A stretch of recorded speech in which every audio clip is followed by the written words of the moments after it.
제가 수요 예배 말씀 전하는 게 마지막입니다. 그래서 아마 고별 설교 비슷하게 했습니다. 다른 사람들이 저에게 서울시민교회 와서 뭐가 제일 좋았냐 그렇게 물으면 매주일 말씀으로 은혜를 받았다 그렇게 말하겠습니다. 다른 어떤 것보다도. 저 같은 경우에는 다른 사람들하고는 좀 방향이 반대로 하나님 인도하셨어요. 선교사로 부름을 받았는데 그 다음에는 담임 목사로 또 작은 섬교회 조그만한 교회 목사로 부목사로 반대로 그리고 하나님께서 다시 선교사로 부르셨어요. 자, 이 말씀을 준비하면서 어떻게 하나님 다시 선교사로 부르시는 것을 알고 거기 이렇게 응답을 할 수 있을까를 생각할 때 제가 다음 달이 되면 3년 9개월입니다. 서울시민교회 온 지가 3년 9개월인데 3년 9개월 동안 매주 은혜를 받다 보니까 하나님이 힘을 주셔서 다시 선교사로 헌신할 수 있도록 그렇게 하신 것 같아요. 여러분들이 생각할 때 교회 처음 와서 예수 믿고 좋아하는 분들하고 저같이 목사 같은 사람하고 누가 은혜를 받기가 쉬울까요? 예, 당연히 처음 예수 믿은 분이 먼저 은혜를 받기가 훨씬 더 쉽습니다. 갓난아이가 세상에 태어나면 신기하죠. 모든 것이 그냥 웃고 웃을 일도 아닌데 하루 종일 웃지 않습니까? 예, 새신자는 그런 것 같습니다. 예, 교회만 들어와도 눈물이 나고 찬송만 불러도 은혜가 되는데 이 목사는 말씀을 전하기도 하고 연구하다 보니까 이게 은혜를 한번 받으려고 하면 힘이 많이 듭니다. 예, 그래서로 말하면 여러분들 유조차 있지 않습니까? 큰 거는 25톤쯤 들어가요. 25톤이면 거기에 제가 조사를 해보니까 32,000리터 정도 들어가요. 기름이나 액체가. 그만큼 은혜 받기가 매우 힘든데 저는 하나님의 은혜 가운데 서울시민교회에 와서 은혜를 매주일 강단에서 선포되는 말씀 통해서 많이 받았습니다. 담임 목사님이 전하시는 말씀을 통해서. 예. 그리고 또 아시다시피 머리 색깔도 그렇지만 제가 담임 목사님보다 조금 나이가 많습니다. 근데 나이 많은 부목사 받아준 사람 없습니다. 대한민국에. 예. 우리 부목사님 품이 크다 보니까 품어줘서 올 수 있게 되었고 또 우리 당연들 가만히 보면 당에 들어가서 장로님들이 다 좋아요. 보니까 담임 목사님처럼 품이 커서 다 품어주니까 아주 행복하게 그렇게 교회 생활을 했다 할 수 있겠습니다. 또 저와 함께 또 순장으로 섬긴 분들 또 전도회에서 함께 일한 그런 분들 참 감사하고 가만히 생각해 보면 참 행복했다 그런 생각이 듭니다. 평생 그 사랑을 잊지 못할 겁니다. 자, 오늘 말씀 제목은 부흥을 사모합시다. 수문 앞 광장의 부흥입니다. 여러분들 수문은 영어로 워터게이트인데 우리가 미국 1974년 8월에 닉슨 대통령이 그 워터게이트 사건으로 물러났죠. 그런데 여기에 보면은 그 수문 워터게이트가 나옵니다. 예루살렘 성 안에 8개의 문이 있었다고 합니다. 물을 나르는 문은 워터게이트고 고기를 나르는 문은 피시게이트고 이런 문들이 많이 있었습니다. 그런데 그 문 중에 하나인 그 물을 나르는 수문 앞 광장에 부흥이 일어난 사건을 다루고 있습니다. 참석한 사람이 얼마 되는지 정확히는 모르지만은 한 4만 내지 5만 명이 되지 않았나 학자들은 그렇게 생각을 합니다. 여러분들이 알다시피 남유다는 북이스라엘보다는 늦게 망했지만은 주전 586년에 쫄딱 망했습니다. 그 전에 그냥 쓸만한 사람들 성전 다 허물어지고 가져갈 거 다 가져가고 알거지가 되었습니다. 그래서 하나님께서 은혜로 역사하셔서 제국이 바뀔 때 주전 538년에 1차 포로로 갔던 사람이 1차로 돌아와서 스룹바벨을 중심으로 해서 돌아오게 됩니다. 그래서 주전 516년에 성전을 완공하게 됩니다. 그러고 난 뒤에 2차 포로기환은 에스라를 중심으로 해서 주전 458년에 돌아오게 됩니다. 그리고 3차 포로기환은 오늘 말씀에 나오는 느헤미야 이 사람 에스라보다는 13년 뒤인 445년, 주전 445년에 돌아오게 됩니다. 그래서 느헤미야 내용을 보면 1장부터 7장까지 보면은 그 짧은 52일 만에 그 예루살렘 성전을 둘러싼 성벽을 건설하는 그러한 장면이고 8장부터는 그 영적인 부흥에 대한 그런 장면입니다. 자, 그러면 이 사건이 언제 일어났는가? 우리가 6장을 보면 이런 말씀이 있습니다. 15절에 성벽 역사가 52일 만인 엘룰월 25일에 끝났다.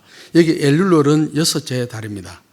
그리고 오늘 우리가 읽은 본문 말씀의 8장의 그 2절에 보면은 1, 2절에 보면 7째 달에 이르러 모든 백성이 수문학 광장에 모였는데 7째 달 초하루에라고 나옵니다. 그러니까 성벽을 완공한 것은 6월 25일, 그리고 수문학 광장에 모인 것은 7월 초하루 1일이니까 일주일 만에, 성벽 건축하고 일주일 만에 이 큰 부흥의 이 모임이 있었다는 것입니다. 아마 느헤미야는 성벽에 참여한 백성들을 돌려보내기 전에 이미 일주일 이후에 우리가 수문 앞 광장에서 우리가 모임이 있을 거다라고 그렇게 광고를 한 것 같습니다. 그래서 성벽이 완공된 이후에 제사장이요 율법학자고 하나님의 말씀을 백성들에게 가르칠 비전이 가득한 그 에스라를 주 강사로 모셔서 그렇게 했던 것이죠. 느헤미야는 왜 그렇게 했을까? 외부적인 시스템, 외적의 침몰을 막아주는 성벽, 그것이 이스라엘 백성들을 보여주는 것이 아니고 성벽 안에 거하는 사람들이 하나님 앞에 말씀으로 변화를 받아야 소망이 있다는 것을 그는 알았던 것 같아요. 그래서 오늘 말씀에 보면 1절부터 8절까지 보면은 이 이스라엘 백성들은 하나님의 말씀을 재발견했습니다. 성도 여러분, 우리는 예수를 믿으면서 하나님의 말씀을 알고자 하는 소망이 계속 솟아나야 합니다. 모든 백성이 수문학 광장에 모여서 학사 에스라에게 여호와께서 이스라엘에게 명령하신 모세 율법책을 가져오도록 청했습니다. 에스라에게 찾아가서 오셔서 당신이 율법에 정통하고 연구를 많이 했으니까 우리에게 와서 좀 가르쳐 주십시오 하고 그렇게 초청을 한 겁니다. 많은 사람들이 가서 그렇게 초청을 한 것이죠. 자, 에스라는 여기 새벽부터 정오까지 6시간 동안 그 중동에 햇빛이 쨍쨍 내리 쬐는 가운데 아마 아무도 꼼짝하지 않고 화장실 가던 사람들은 뒤에 좀 빠져서 왔다 갔다 했겠죠. 네. 여러분들 한번 상상해 보십시오. 마이크가 없는 그 시대에 천막도 쳐놓지 아니하고 한 4, 5만 명이 쨍쨍 내리쬐는 햇빛 가운데 새벽 6시부터 밤 12시까지 꼿꼿하게 서서 정신을 차리고 하나님의 말씀에 집중했다고 한 것을 한번 생각해 보십시오. 이것이 부흥입니다. 18세기 영국과 미국의 대각성 운동이 일어났습니다. 그 중에 한 사람 중요한 지도자가 조지 휘필드라는 사람입니다. 이 사람은 하루에 10번 설교했다고 합니다. 예. 어떤 데 한 번 설교할 때마다 서너 시간씩 했다고 합니다. 그 자리에 있었던 사람들은 시계도 보지 아니하고 말씀을 경청했습니다. 하나님 말씀에 대한 갈급한 그 목마름은 하나님께서 임재하시다는 표시라고 할 수가 있습니다. 건강한 사람은 음식을 가리지 않습니다. 어떤 음식이든 먹습니다. 그러나 건강하지 않은 사람은 음식을 조금밖에 못 먹거나 가립니다. 영적으로 건강한 사람은 하나님의 말씀이 자기 영혼에 들어올 때에 그 영혼이 가라기 때문에 어떤 말씀이라도 한 말씀이라도 거기에 진리가 있으면 그걸 자기 것으로 받아들입니다. 성도 여러분, 어떤 사람이 복 있는 자들입니까? 네. 시편 150편 중에 1편이 있습니다. 복 있는 사람은 악인의 길을 쫓지 않고 쭉 하면서 여호와의 말씀을 주야로 묵상하는 자로다. 그렇습니다. 여러분들 누가 복 있는 사람입니까? 아파트 가격이 배로 뛰어 올라가지고 땅을 샀는데 땅 가격이 확 올라가, 그 복이 있는 거죠. 복의 종류 중에 하나입니다. 그런데 성경이 말하는 복은 하나님 말씀하고 관련된 복이 참 많습니다. 여러분들은 복 있는 사람들입니까? 여러분들 말씀을 들을 때 저게 나를 위한 말씀이다 하고 마음이 열리고 그 말씀이 마음에 정착해서 열매를 맺습니까? 말씀을 들을 때마다 새롭습니까? 에스라가 율법책을 읽을 때 모든 백성들이 귀를 기울였습니다. 6 동안이나 하나님의 말씀이 우리의 중심에 있어야 합니다. 여러분들 복을 받고 싶습니까? 하나님의 말씀을 여러분들의 중심에 두시기를 바랍니다. 하나님의 말씀을 내 마음과 삶의 중심에 두면 하나님의 복이 따라 들어오게 됩니다. 에스라가 위대하신 하나님 여호와를 성취할 때 모든 백성들은 손을 들고 아멘 하고 응답했습니다. 한번 상상해 보십시오. 4만 명의 사람이 아멘 하고 두 손 들고 응답했다고 생각해 보십시오. 그들은 얼굴을 땅에 대고 여호와께 경배했다. 우리가 하나님의 말씀을 아멘으로 받아들일 때 그 아멘이라는 것이 숟가락에 되어서 우리의 영혼을 떠먹이는 것이 되고 그것이 우리를 변화를 시키는 것입니다. 그들이 아멘을 외치는 것은 맞습니다. 그 말씀에 순종하겠다는 의지를 보인 것입니다. 여러분들, 우리는 하나님의 말씀을 들을 때 어떤 말씀이든지 누가 전하든지 간에 하나님의 말씀이면 우리는 아멘으로 응답해야 할 것입니다. 말씀이 나에게 부담스럽고 마음에 들지 않는다고 해서 외면하면 그거는 노면이죠. 하나님의 부흥의 역사가 일어날 수가 없는 것입니다. 하나님의 말씀에 대한 갈급함을 회복하시기를 바랍니다. 학사 에스라가 높은 강단에 서서 말씀을 봉독할 때 그 좌우에 선 사람들은 말씀을 중간중간에 마이크가 없을 테니까 중간중간에 있는 사람들에게 어떤 사람들이 이렇게 생각을 합니다. 학사 에스라가 아마도 히브리어로 전하지 않겠는가. 그 당시에 사용하는 언어는 아람어였기 때문에 사이사이 통역을 했을 것이다. 그렇게 생각하는 사람도 있고 어떤 사람들은 말씀을 알아듣기 쉽도록 풀이해 줬을 것이라고 그렇게 이야기를 합니다. 여러분들, 하나님의 말씀을 이해하는 것은 학벌하고 상관이 없습니다.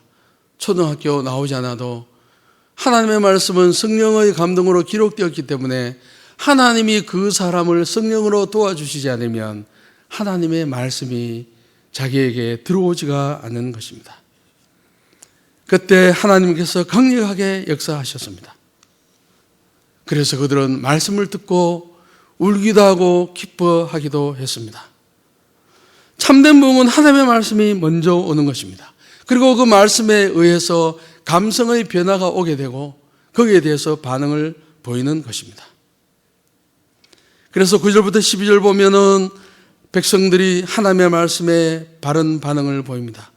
백성들이 울고 다 듣고 율법의 말씀을 듣고 다 우는지라라고 했습니다. 그들은 왜 울었을까요? 그들은 그 율법의 말씀을 듣는 가운데 우리 조상들이 잘못해서 그렇게 악하게 죄를 짓고 하나님을 배반해서 우리가 포로가 되어 왔구나. 우리가 참 잘못 살았구나. 하나님은 선하신 하나님인데 우리가 죄를 많이 지었구나 하고 그들은 자신의 죄를 발견했을 것입니다. 죄를 깨닫고 울었을 것입니다. 과거 나라가 망하고 이방인들이 수치를 당한 것도 다 자기들이 하나님 앞에 죄를 지어서 그런 줄 알고 다 울었을 것입니다. 사랑하는 성도 여러분, 우리가 하나님 앞에 영적으로 무뎌지면 하나님의 말씀이 선포되어도 그것은 나와 아무런 상관이 없는 것이 됩니다. 하나님의 말씀은 살았고 운명이 있는데 하나님 말씀에 문제 있는 게 아니에요. 내 영혼, 심령이 문제가 있으니까 말씀이 양날 검으로 나에게 찔러도 찔리지가 않는 거예요. 마음에 살찐 지방처럼 원하게 해서 말씀을 제대로 들으면 하나님의 은혜에 감동하고 자신의 죄를 깨닫는 놀라운 역사가 일어납니다. 우리는 말씀을 들을 때마다 우리 자신을 비추어 봄으로써 회개할 것 회개하고 감사할 것 감사하고 과연 내가 지금 살아가는 것이 하나님의 기준에 합당한 것인가? 우리 자신을 말씀의 저울에 달아봐야 할 것입니다. 말씀의 거울에 우리의 영혼의 모습을 비추어 보아야 할 것입니다.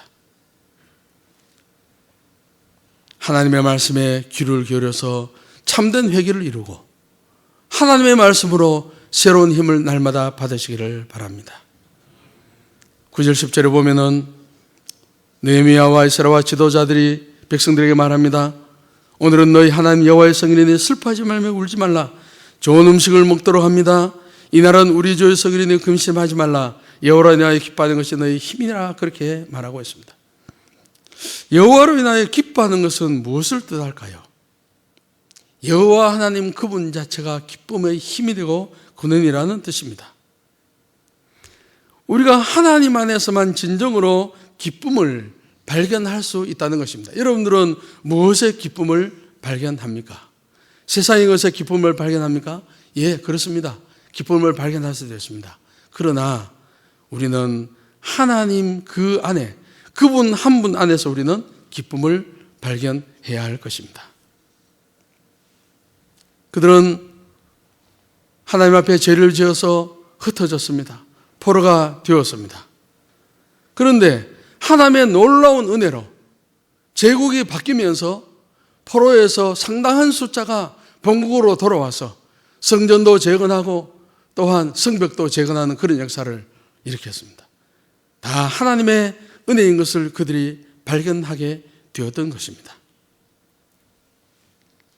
성도 여러분, 우리가 하나님 은혜가 하나님 그분으로 만족할 때 그것이 우리의 힘인 것을 압니다. 하나님으로 인한 기쁨과 힘을 체험하기 위해서는 먼저 우리 자신을 하나님의 말씀 앞에 세워야 합니다. 사정없이 세워야 합니다. 말씀을 통해서 우리 안에 있는 불순물을 태우고 걸러내고 녹여내어야 합니다. 주님 앞에 우리의 것을 다 내려놓아야 합니다. 내려놓아지지 아니하면 우리는 간절히 기도하면서 하나님, 내가 이 말씀 앞에 끼어지게 하여 주옵소서, 그렇게 기도해야 할 것입니다. 그럼 오늘 13절 말씀부터 뒤에 보면 그들은 말씀에 근거해서 삶의 계획이 일어났습니다. 오랫동안 여기 말씀에 보니까 여호수아 때로부터 그날까지 이스라엘 자손이 이같이 행한 일이 없었다. 초막을 짓고 초막절을 기억하고 그렇게 절기를 지켰다고 말씀하고 있습니다.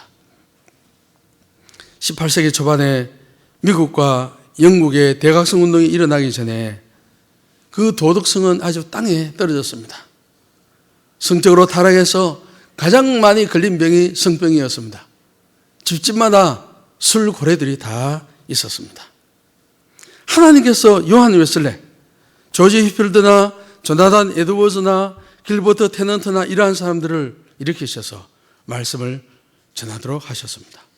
말씀을 전하니까 개인이 변하고 가정이 변하고 사회가 변했습니다. 술집이 문을 닫았습니다. 범죄율이 줄어들었습니다. 가정이 화목해졌습니다. 심지어 짐승들조차도 말을 못 알아들었습니다. 평소에 마부들이 쌍 욕을 하면서 말에게 그렇게 하니까 말이 겁이 나서 움직였는데 욕을 하지 않으니까 짐승들이 헷갈려가지고 어떻게 할 줄 몰랐다. 그런 기록이 있습니다. 이것은 군대나 경찰의 힘이 아니라 하나님의 말씀에 대한 바른 깨달음과 바른 반응에서 온 것입니다. 사랑하는 성도 여러분, 여러분들은 하나님의 말씀을 깨닫고 내가 이렇게 살아서는 안 되겠다고 그렇게 느끼신 적이 언제 있었습니까? 개인적인 차원이든 공동체에서든 영적 부흥의 근원은 성령의 감동하심으로 하나님의 말씀이 비수와 같이 우리 모두에게 찔릴 때 그러한 일이 일어납니다. 우리 죄악에 대한 처절한 인식으로 인해서 감당하기 어려운 부끄러움이 우리에게 몰려오곤 합니다. 자, 가만히 말씀을 준비하는 가운데 생각해 보니까 제가 예수 믿고 난 뒤에 하나님께 주신 부흥을 한 7, 8번 정도 경험을 한 것 같아요. 그 중에 선교지에서도 여러 번 있었는데, 제가 OF 선교사로 갔을 때 선교사들이 1년에 한 번씩 수련회가 있습니다. 이제 100몇십 명이 OF 선교사들이 수련회를 하는데, 첫 해 수련회를 참석하고 둘째가 돼서 하나님께서 저 마음속에 부흥을 사모하는 그런 마음을 주셨어요. 그래서 수련회 딱 끝나자마자 서양 사람들은 조직적으로 일하기 때문에 수련회 끝나는 날 다음 해 8월 1일부터 7일까지 모든 OF 선교사는 수련회를 하기 때문에 그때는 휴가도 없고 안 됩니다. 다이어리 여세요. 표시하세요. 100% 참석하게 됩니다. 그리고 난 뒤에 거기 수련회 전체를 운영하는 그 커뮤니티 위원장을 뽑게 되는데 제가 그분에게 부탁을 했어요. 우리 한국 교회는 수련회 마지막 날 되면 철학기도를 한다. 우리 철학기도 한번 해보자. 그래서 그 사람들이 이 헤드 되는 사람이 자기 커뮤니티 이야기해서 그게 통과가 되었어요. 이제 수련회를 한 마지막 날 9시 정도에 마치고, 자, 미스터 손이 기도회를 인도하니까, 자, 여러분들 기도회에 참석할 사람 뭐 있어요? 하니까 한 60명이 모였어요. 한 100, 한 몇십 명 중에. 그때 하나님께서 어떤 꿈을 주셨냐 하면은, 낮에 피곤해서 잠을 잠깐 자는데, 큰 소나무, 숲이 다 베어지고, 이 조그만한 가는 젓가락만한 소나무들이 다 심겨진 그런 꿈을 꿨어요. 아주 신기하게도. 그러나 이제 기도의 시간이 이제 집회 저녁 그 말씀 마치고 한 9시 좀 넘어서 이제 모이게 되었습니다. 모이게 되었는데 여러분들 아시다시피 저는 영어가 아니고 콩그리시를 하지 않습니까? 영어를 뒤에 배운 사람은 전부 다 영어권 선교사들인데 잘 나오지 않죠. 그래서 이제 수련회를 인도를 하게 되었습니다. 하나님의 은혜 가운데 놀라운 일이 일어났습니다.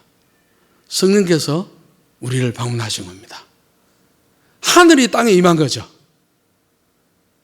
선교사들이, 서양 사람들은 이 말이나 그런 걸 우리보다 조금 더 인간하게 조심하는 것 같아요.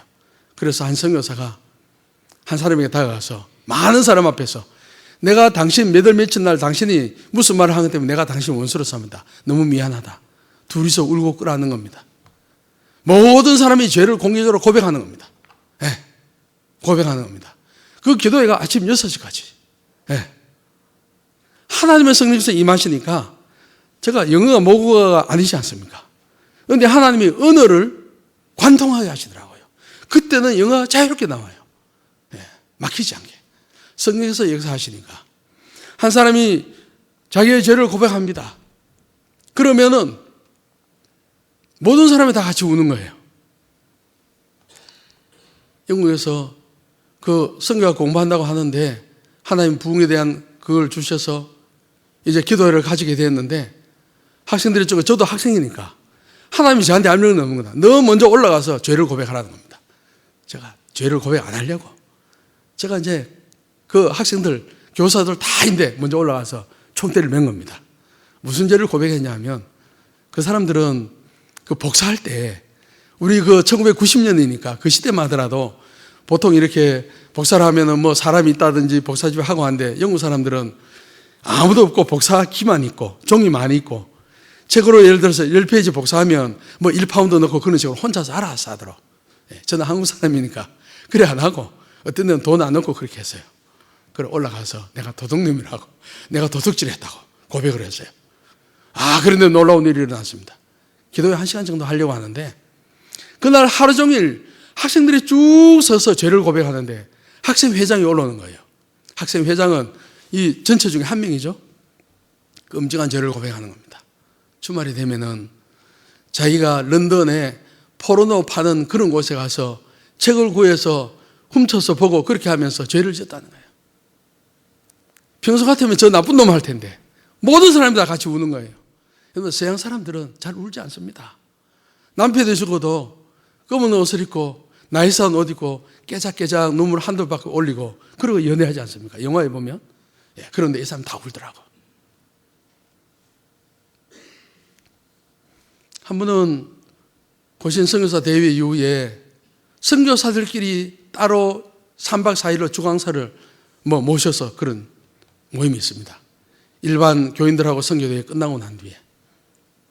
그래서 하나님께서 간절한 마음을 주셔서 제가 선교사 회장 되는 시니어 선교사님에게 부탁을 했습니다.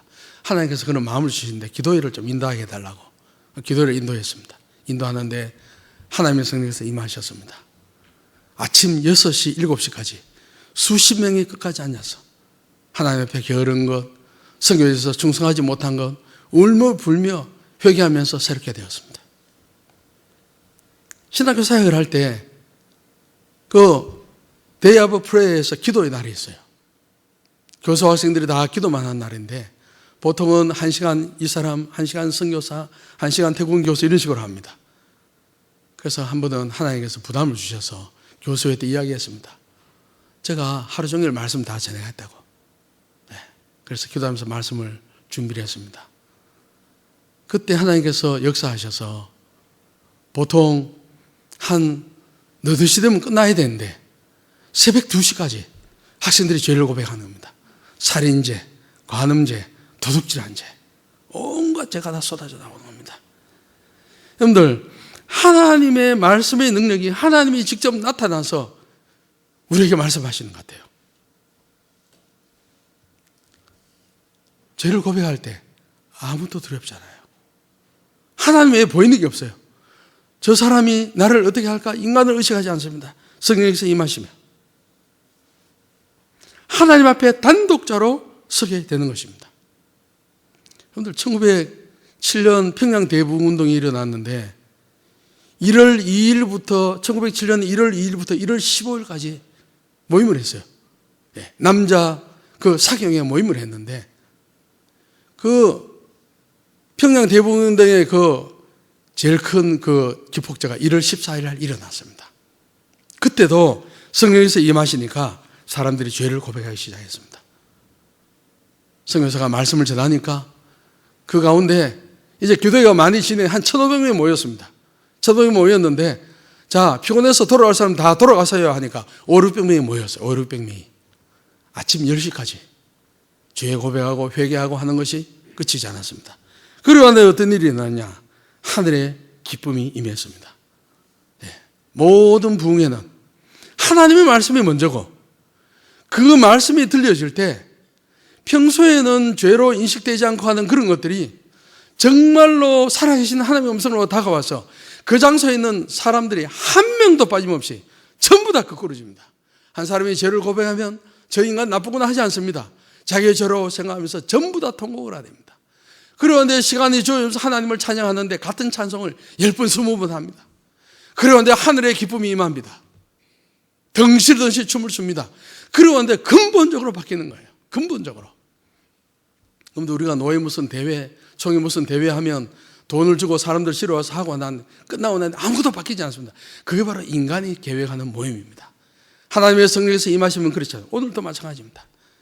그 4만 명, 5만 명 되는 남녀노소 어린아이 할 것 없이 그 땡볕 아래서 하나님의 말씀이 임할 때 하나님의 영이 임하셔서 그 사람들이 전부 다 통곡하고 그리고 전부 다 기뻐하면서 하늘이 땅에 임한 것을 경험하지 않습니까? 사랑하는 성도 여러분, 우리가 예수 믿을 때 적당히 예수 믿고 그저 주일날 와서 주일이나 성수하고 그러고 왔다 갔다 하고 그렇게 마시겠습니까? 그게 아니지 않습니까? 우리 힘으로 우리가 변화가 됩니까? 그렇지 않죠. 내가 하나님의 말씀을 사모하고 간절히 기도하고 갈급해 할 때 하나님의 성령께서 임하시면 내 노력으로 1년, 2년 해도 해결할 수 없고 변화될 수 없는 것을 하나님의 성령께서 임하시면 단번에 우리를 변화시켜 주십니다. 그게 바로 부흥입니다. 하나님의 말씀을 사모하시면서 우리의 영혼을 갈급한 그 영혼을 하나님께 내어놓고 기도하시면서 하나님의 부흥을 체험할 수 있는 개인들이 되기를 원합니다. 우리 교회가 되기를 원합니다. 만약에 우리 교회가, 서울시민교회가 그러한 하나님의 부흥이 임하면 담임 목사님이 5년 동안 피 터지게 설교한 것 못지않게 한 번 성령께서 우리를 임하시고 하늘이 임하시고 우리를 변화시켜 주시면 우리는 전혀 다른 차원의 그러한 하나님의 사람으로 변화받을 것입니다. 부흥을 사모하시기를 바랍니다. 그것을 위해서 기도하시기를 바랍니다. 하나님의 말씀으로 인해서 여러분들의 삶의 영역이 내가 이래서 나 되겠구나 느낀 적이 언제였습니까? 하나님의 말씀으로 충격받고 가정이 변화받은 적이 언제 있습니까? 성령을 가까이 하시기를 바랍니다. 일주일 동안에 성경 구석에 처박아 놨다가 맨날 텔레비전만 보다가 주일날 아침에 눈 비비고 훅 불고 그렇게 책을 가져와서 부끄러운 모습으로 하나님 앞에 서지 말기를 바랍니다. 주일날 강단에서 선포되는 메시지에 전인적으로 반응하시기를 바랍니다. 온 힘을 다해서. 그래서 해가 갈수록 나이를 먹을수록 예수 믿는 해가 더할수록 우리의 심령이 하나님의 말씀으로 점점 더 갈급하게 되어서 부흥되는 역사가 주님 앞에 설 때까지 계속되어지기를 주님의 이름으로 부탁드립니다.